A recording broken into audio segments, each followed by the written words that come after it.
Hey guys, AlduicS here, and we're back with Season 4, Episode 14 of DanMachi. It's all going downhill. The situation's worsening. When it seemed like it might finally be moving in the favor of the HESTIA Familia, tragedy strikes. Not easy to overcome prophecy. If it was, it wouldn't be a cause for concern. But the banquet of tragedy must go on, and it might have claimed its first victims, Mikoto and Haruhime. If it's to be believed, we've lost two core members of the HESTIA Familia, of the Takemazuchi Familia, of the Friends. What ripple effects will this have? I don't know if I'm ready to come to terms with it to process what happened, because it was some self-sacrifice. Plus, Mikoto, even if she doesn't die, she suffered a head injury, she's currently being attacked by monsters, and on the verge of drowning. And if Haruhime's survived, at the very least, she'll probably be burning alive, because that's blue napalm. It's very, very, very hot fire. And it gives me so much anxiety. Because Cassandra froze up. The situation, well, the rug got pulled out from underneath them, very literally, because Amphisbaena went up the waterfall and essentially body slammed them. It got desperate. It was backed into a corner. It was starting to feel that instinct to survive. And it played a new move. It added a new card to the deck. Well, we do know reinforcements are coming in the form of Anya, Chloe, Lunor, and even Tsubaki. I don't know if they'll get there on time or if they'll even be able to intervene, because the escape route's been completely cut off. And it's not like the deep floor situation's even better. I mean, our boy, Bell, voiced by Matsuoka, was just narrowly avoiding giving into despair until it consumed him for a moment.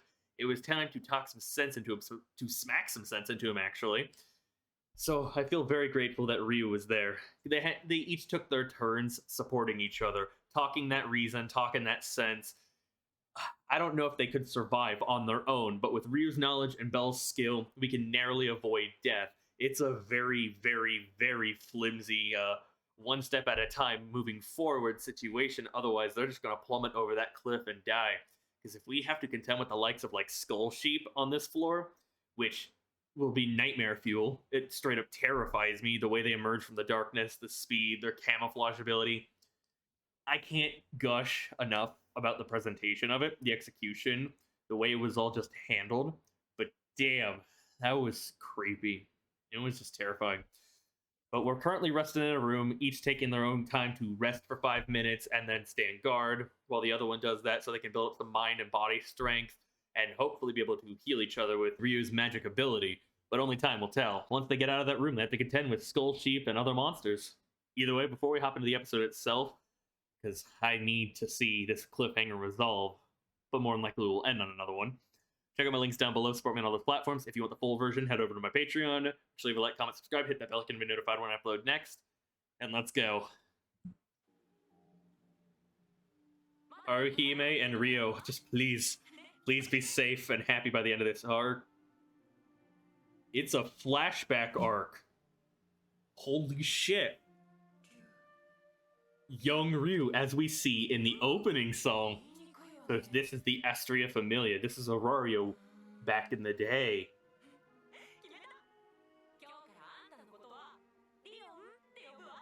Is that how that nickname started? It spread amongst the people?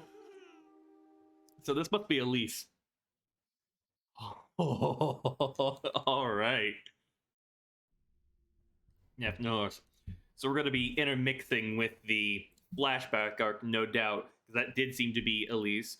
So I wonder, Ryu's will have to likely confront her past, confront her trauma, confront the deaths of her family, her friends, and everything that she blames herself for in the events that happened all those years ago, that included the Juggernaut, that included Jura, and all of the traps. While we just kind of work to survive on this floor and deal with the 27th floor boss fight. Alright, that's just terrifying, though. Like, each situation is so messed up, it'd be very easy to give into despair. So you gotta commend them for moving forward to not letting themselves rest and grieve and essentially give up. But the prospect alone of fighting a floor boss is terrifying, and then escaping the Juggernaut and surviving in unknown territory. Season 4 continues to slap, y'all. Seems like they might have items, though. There's a bag next to one of the dead adventurers. Yep. She was gritting herself, strengthening herself to act as a proper lookout as a guard.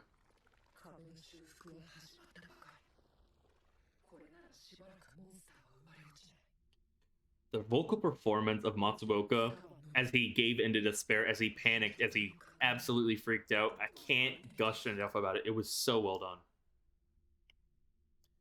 One of his best performances is no doubt Belcronel.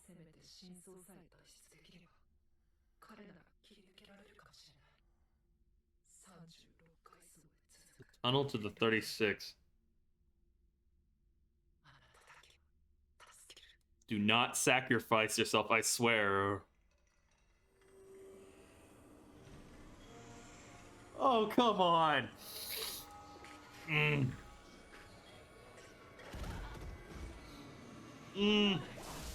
Her desperation to keep him alive. 1 down, 2 to go. These monsters are terrifying. They truly feel like horrifying abominations. I do hope we never see a Xenos of them. Or, well, it would make for an interesting development. Even with a broken leg, she's still handling her own to a degree, and you gotta respect that. She's got the moves. Oh, that... Alright, that was a bit of a jump scare. Our boy's awake. Saving each other's skins.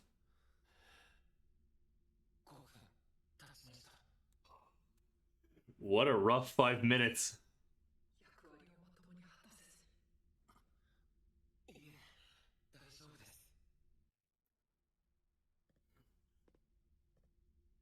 The anxiety this show gives me is not good for my heart, but damn, it's so good. It makes for some spicy storytelling. I forgot that he was kind of missing some pieces of his arm.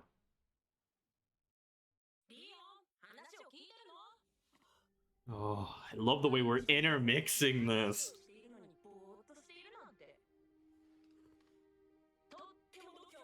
I like her voice actress. I recognize it somewhere. Elise, yep. So I was right.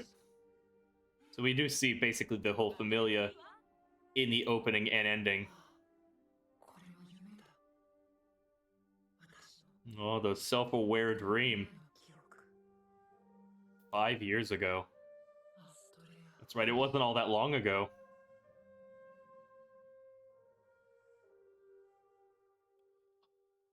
How will this shape her going forward? Oh. Alright, we're hopping right back into this. Oh, and we're gonna have a small recap of what just happened. Come on, that's not good for me. That's a terrifying sight, though. It's why you don't underestimate the dungeon or the monster Rexes. Come on, come on, come on. I mean, isn't she wearing a Goliath robe? I think all of them were, right? Or most of them. It was one of the prep works. Or was that the Undine cloak?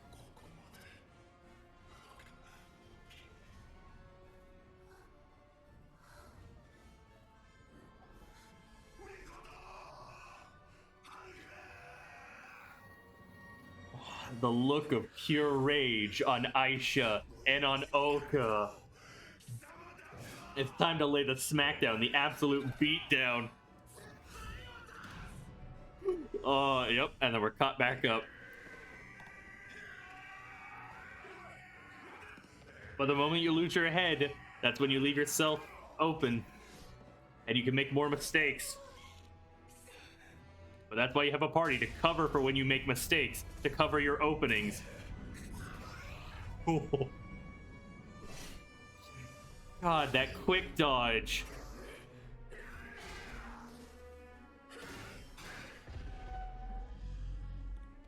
Alright, that's terrifying. Imagine something that massive just staring down at you.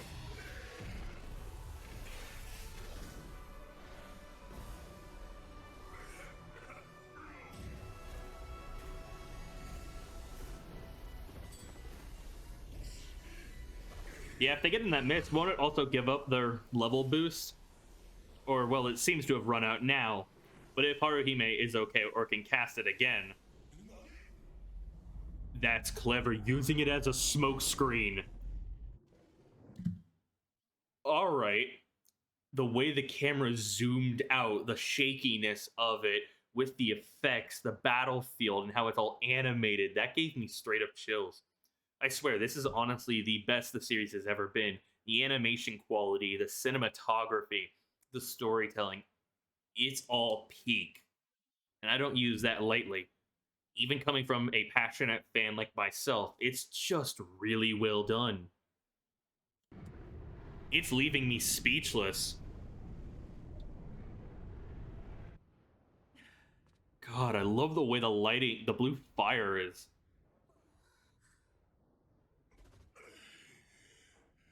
Is it biding time?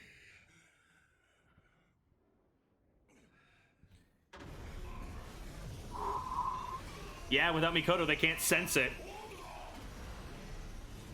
That might be another one down.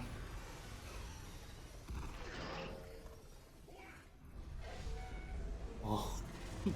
The second phase of the boss fight's begun. And you're running low on potions, essentially. Oh my god, the music, too. Gets that inspiration going, that adventure feel.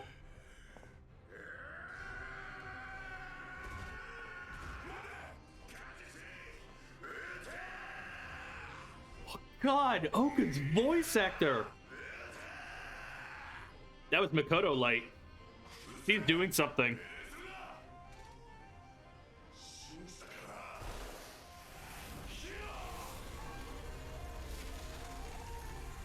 Creating a pathway. Or no. Yeah, directing it upward. It's gonna work as a double-edged smoke screen. Well, he can't see, or well, they can't see Amphisbaena. Amphisbaena won't be able to see them.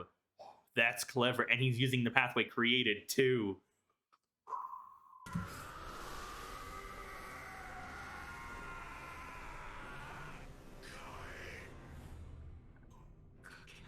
Oh. Keeping the attention directed. Even when bit. Maintaining that mental state to chant. Holy shit, Mikoto.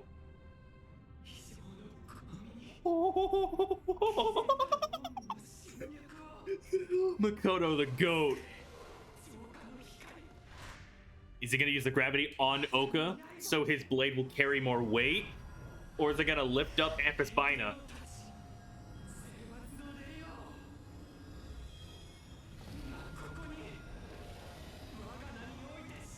God, the mixing of colors.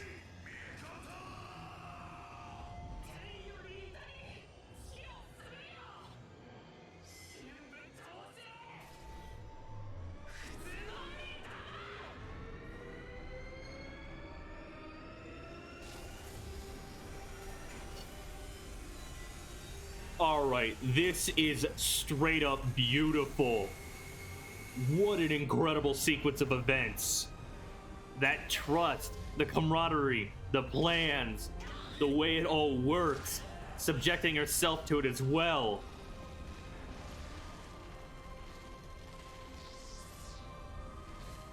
The monster's trying to escape, yeah.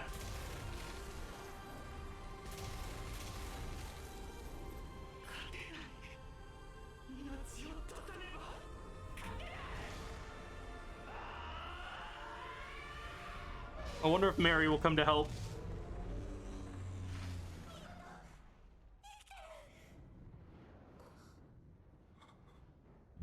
Haruhime's alive.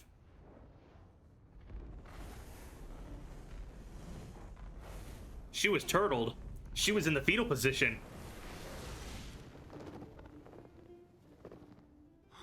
What is this music track? Yeah, you're in the middle of the fire. She was wearing the Goliath cape. What is this beautiful music? The camera work! Everyone's turning up. Everyone's putting their life on the line. Yep, he's using the gravity to his advantage. Become a dragon slayer. One head down, the one that represses magic. Yup. Let them grow. Let them fight.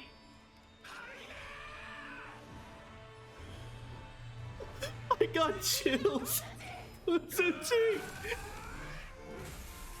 Oh.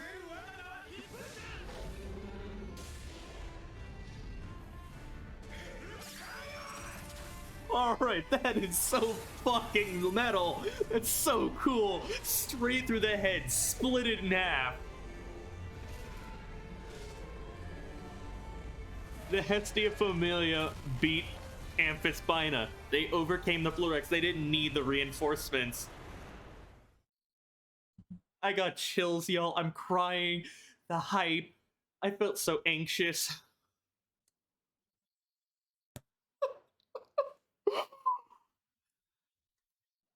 I'll never be ashamed to say I love DanMachi. Our girl survived. Oh my god. The amount of relief I had. Oh, so glad I didn't have to wait a week for this episode, huh? But that's one stressful situation resolved. Obviously, they're going to probably need to go back up to the surface and heal and kind of recoup, unless they get that newfound dissolve to kind of go after Bell and Ryu, but everyone put in that work. I feel so proud of everyone. Well, everyone except Cassandra, because Cassandra's still kind of frozen in place. But this might inspire her. This might motivate her further and develop her a little bit to, I'd say, give her the courage to take that first step, to take that step and overcome that fear, that trauma, to continue moving forward, even against all odds, even against your prophecies.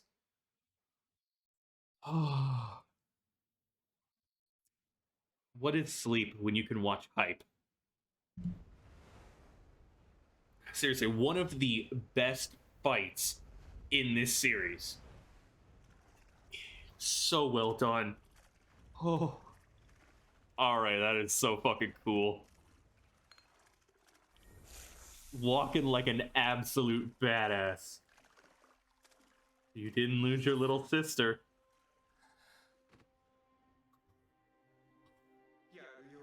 Oh, she did you proud. She doesn't need to be saved all the time. She's not a complete deadweight, as you were saying earlier on in the season.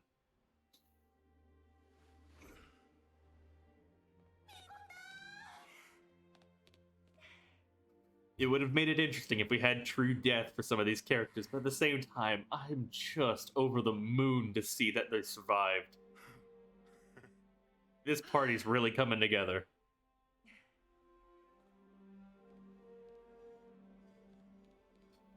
I love that Cassandra's just dragging Aisha's sword. I wonder who will overcome their limits and essentially level up. Who's earned enough experience points? Because that's a very small party to defeat the floor boss, especially with a lot of their levels. I wonder if Chigusa will go up, if Lily will go up. I know Wealth and Oka are pretty decently leveled. Aisha's obviously pretty well leveled. Daphne, Cassandra. Out of all of them, probably Haruhime, Lily, Chigusa, and if we had to, maybe even another level for Makoto, even Oka, just kind of further strengthen the party, because then they might be able to adventure on their own without Belcranel. They won't always need to rely on him, as they proved with this, but it would also mean that Bell could start going with other groups of adventurers higher level, so he could go deeper and deeper and get more experience, fight more challenges, essentially.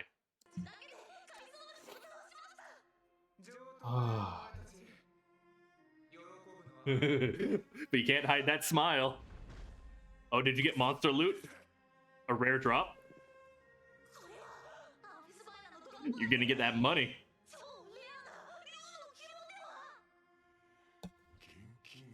Hey, you gotta recoup the costs of this trip after all.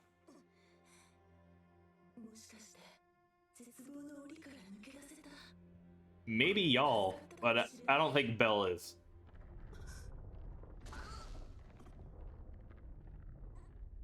Don't tell me another one's gonna spawn. Or is the cage collapsing?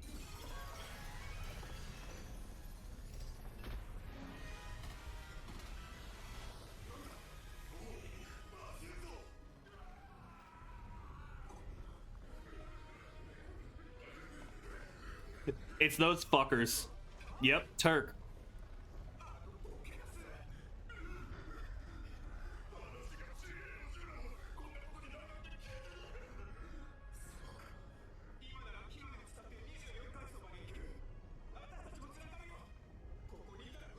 Yeah, it's collapsing down. Yeah, the dungeon's gonna try to repair itself, but also one last fuck you, essentially.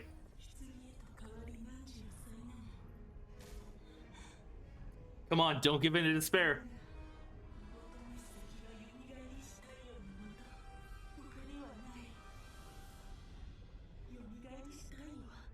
Putting it together, come on.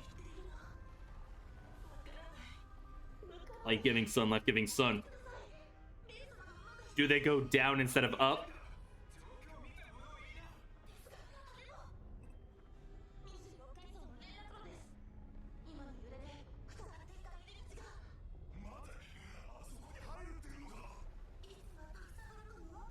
It might be your best chance. Yeah. Also, it's a lot easier to go down right now than it is to go up, because up would require a lot of climbing and avoiding those debris. If you get into the tunnel and you just keep going, you might be able to currently avoid at least death or possible being truly trapped and buried.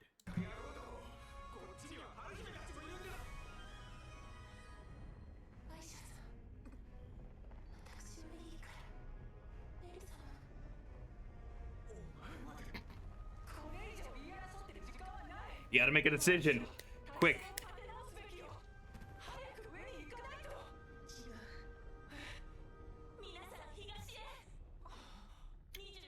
The sun rises in the east and sets in the west, right? Kind of thing?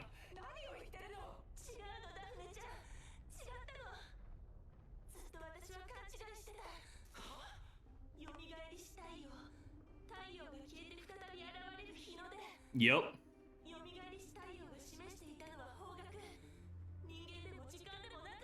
Oh.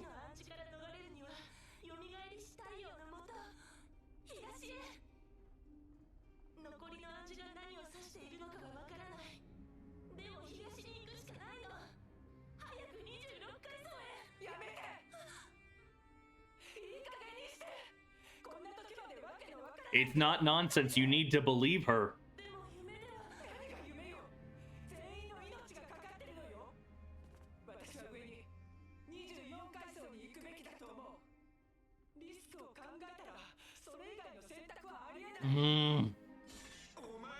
But this one's called Daphne, friend, right?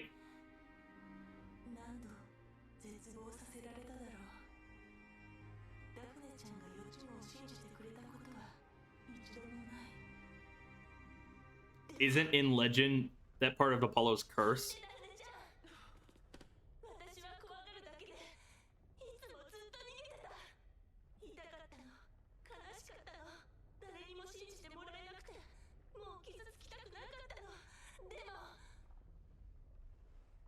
Please believe in her.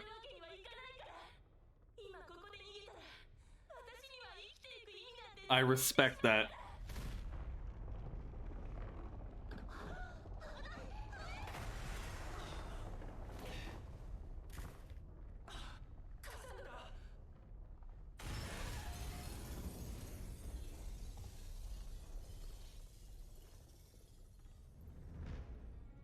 Didn't even move. Not a flinch. Oh, the weight, the impact of that, though. This is the most confident we've seen her. She really wants to make this work.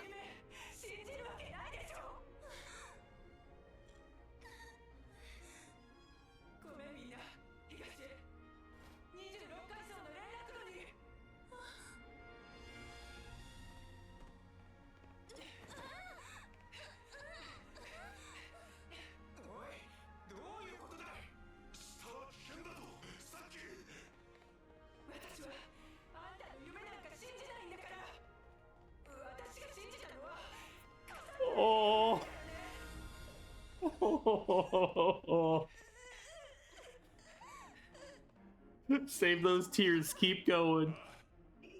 Oh, and this music. No turning your back on one of your own.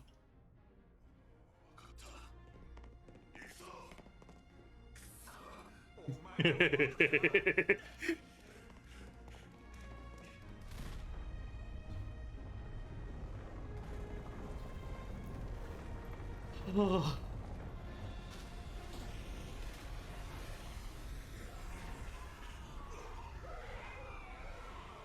Not a single life lost. Yep, it collapsed. Or, I don't pity them at all. I don't even feel an ounce of sadness for their death. If anything, it's well deserved.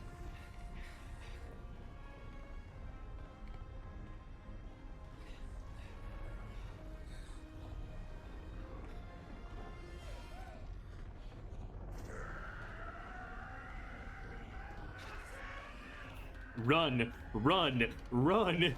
Run like your life depends on it, because it does.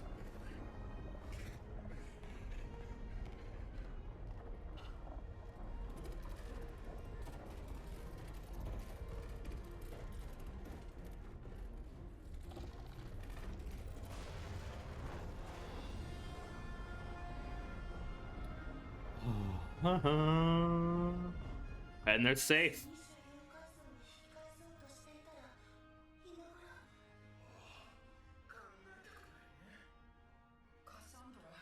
Yeah, that little blush.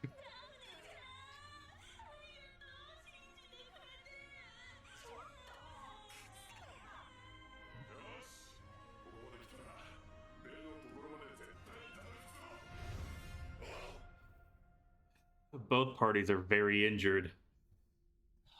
At least with Cassandra, she still has enough mana to probably cast heal, so it won't be as much of an issue right now.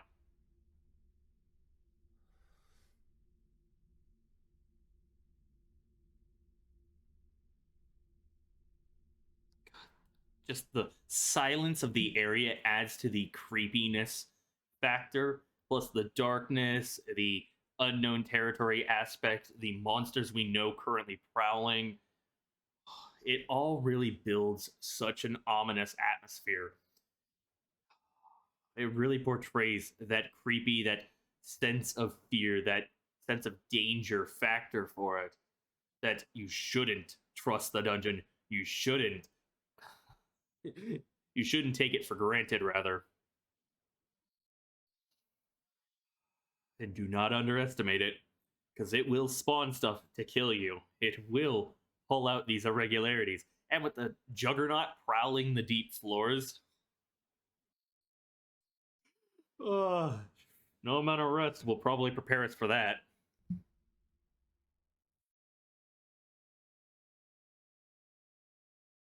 Oh, and we're into the ending already.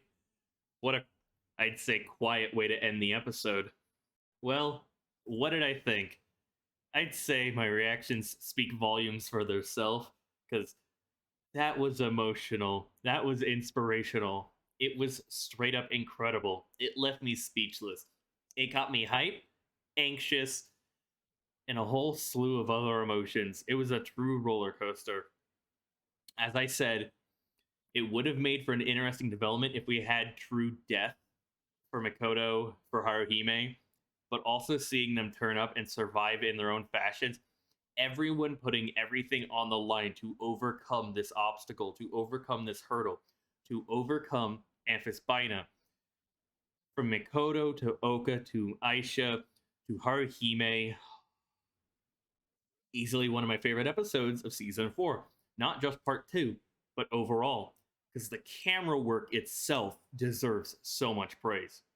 The zoom outs, the visual effects, the environment, on top of the music, the voice acting, the way it all came together created something absurdly high quality. It spoke volumes. And as I've said time and again, it's one of the best fights of the series, especially considering it's one that doesn't involve Bell. So that's already pretty high praise, because those are kind of rare in of themselves. But if we also include ones with Bell, it's definitely up there. And it has me hyped and excited to see what's going to happen next. What other foes we're going to encounter, other hurdles. How far will they be able to get? Will they encounter Mary maybe and be able to get a more clear picture of the story? Will they encounter Boars?